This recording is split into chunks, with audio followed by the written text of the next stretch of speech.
दोस्तों, आज हम बात करेंगे भारतीय इतिहास के उन महान योद्धाओं में से एक की, जिनकी वीरता, साहस और स्वाभिमान आज भी लाखों हृदयों में प्रेरणा का स्रोत बने हुए हैं। ये कहानी है सम्राट पृथ्वीराज चौहान की, एक ऐसे राजा की जिन्होंने विदेशी आक्रमणकारियों के सामने कभी सिर नहीं झुकाया, बल्कि बलिदान देकर अमरत्व प्राप्त किया।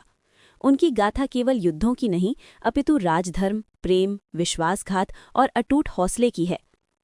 प्रारंभिक जीवन और राज्याभिषेक। पृथ्वीराज तृतीय, जिन्हें हम पृथ्वीराज चौहान के नाम से जानते हैं, का जन्म लगभग 1166 ईस्वी में हुआ था। उनके पिता सोमेश्वर चौहान अजमेर के चौहान वंश के शासक थे तथा माता कर्पूरा देवी कलचुरी वंश की राजकुमारी थीं। जन्म गुजरात में हुआ, किंतु बाल्यकाल में ही वे अजमेर चले आए।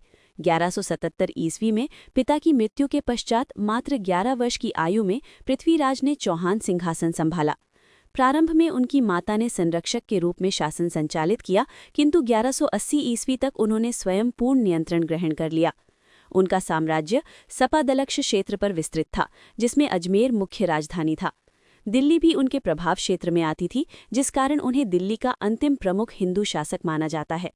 पृथ्वीराज बचपन से ही युद्धकला, घुड़सवारी और शस्त्र विद्या में निपुण थे। वे शेर का शिकार बिना हथियार के कर सकते थे तथा तीरंदाजी में अद्वितीय थे। उनकी सेना में राजपूत योद्धाओं का गौरवपूर्ण संगठन था, जो स्वाभिमान और मातृभूमि के प्रति समर्पित था।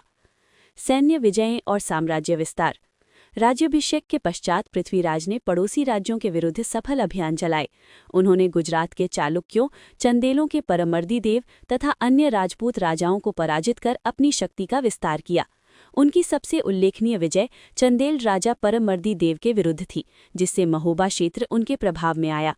इन अभियानों से उन्होंने उत्तर भारत में एक मजबूत राजपूत संघ की नींव रखी। उनकी वीरता का सबसे बड़ा प्रमाण विदेशी आक्रमणकारियों के विरुद्ध था। 12वीं शताब्दी के अंत में मोहम्मद गौरी ने भारत पर आक्रमण आरंभ किया। गौरी ने पहले सिंध, मुल्तान और पंजाब के कुछ भागों पर कब्जा कर लिया था। पृथ्वीराज जानते थे कि यदि गौरी को रोका न गया तो समस्त उत्तर भारत खतरे में पड़ जाएगा। संयोगिता के साथ प्रेम कथा। पृथ्वीराज की गाथा में एक रोमांटिक अध्याय भी है, संयोगिता के साथ उनका प्रेम। संयोगिता कन्नौज के गहड़वाल राजा जयचंद की पुत्री थी।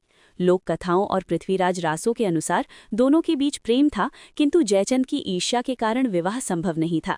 जयचंद ने संयोगिता का स्वयंवर आयोजित किया, जिसमें पृथ्वीराज को आमंत्रित नहीं किया गया। उन्होंने पृथ्वीराज की मूर्ति को द्वार पर रखवा दिया। संयोगिता ने मूर्ति पर वरमाला डालकर प्रेम का इजहार किया तथा पृथ्वीराज ने उन्हें अपहरण कर अजमेर ले आए। ये घटना इतनी क्रोधित कर गई कि उन्होंने गौरी से गुप्त संधि कर ली, जिसने बाद में तराइन के द्वितीय युद्ध में महत्वपूर्ण भूमिका निभाई। इतिहासकार इस प्रेम कथा को अधिकतर काव्यात्मक मानते हैं, किंतु ये पृथ्वीराज के व्यक्तित्व में मानवीयता और साहस जोड़ती है। तराइन का प्रथम युद्ध 1191 ईस्वी। 1191 ईस्वी में मोहम्मद गौरी ने तराइन, वर्तमान हरियाणा में है, के मैदान में पृथ्वीराज पर आक्रमण किया। पृथ्वीराज ने राजपूत राजाओं का संघ बनाया। राजपूत सेना ने पारंपरिक युद्ध शैली अपनाई, भारी घुड़सवार, हाथी और तीरंदाज। गौरी की सेना में तुर्की घुड़सवार तीरंदाज थे। युद्ध में राजपूतों ने निर्णायक विजय प्राप्त की। गौरी स्वयं घायल होकर भाग गए। पृथ्वीराज ने उन्हें क्षमा कर दिया, जो क्षत्रिय धर्म के अनुरूप था। इस विजय से पृथ्वीराज की कीर्ति पूरे भारत में फैल गई। तराइन का द्वितीय युद्ध 1192 ईस्वी। गौरी ने हार से सबक लिया। उन्होंने बड़ी सेना एकत्र की, बेहतर रणनीति अपनाई तथा रात्रि में आक्रमण किया। राजपूत सेना रात्रि विश्राम में थी। गौरी की सेना ने घेराबंदी कर तीरों की वर्षा की। पृथ्वीराज की सेना में संगठन की कमी तथा संभावित विश्वासघात, जयचंद से जुड़ी अफवाहों के कारण पराजय हुई। पृथ्वीराज बंदी बनाए गए। लोक कथाओं के अनुसार गौरी ने उन्हें अंधा करवा दिया। चंदबरदाई, जो उनके कवि मित्र थे, ने उन्हें कैद में पहुंचकर शब्दभेदी बाण चलाने की योजना बताई।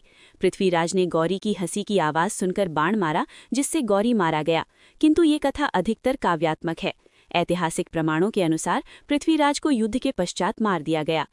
अमरत्व और विरासत। पृथ्वीराज जीते या हारे, इतिहास ये तय नहीं करता। उन्होंने डर को हराया, स्वाभिमान की रक्षा की और मातृभूमि के लिए बलिदान दिया। उनकी पराजय के पश्चात उत्तर भारत में दिल्ली सल्तनत की स्थापना हुई, किंतु उनकी वीरता राजपूत गौरव का प्रतीक बनी रही। पृथ्वीराज रासों ने उन्हें अमर कर दिया। आज भी उनकी कहानी हमें सिखाती है कि सच्चा राजा सिर नहीं झुकाता, वो बलिदान देता है। यदि ये गाथा आपको प्रेरित करती है तो कमेंट में वीर लिखें और चैनल को सब्सक्राइब करें। ऐसी और वीर कथाएं आपके लिए लाते रहें।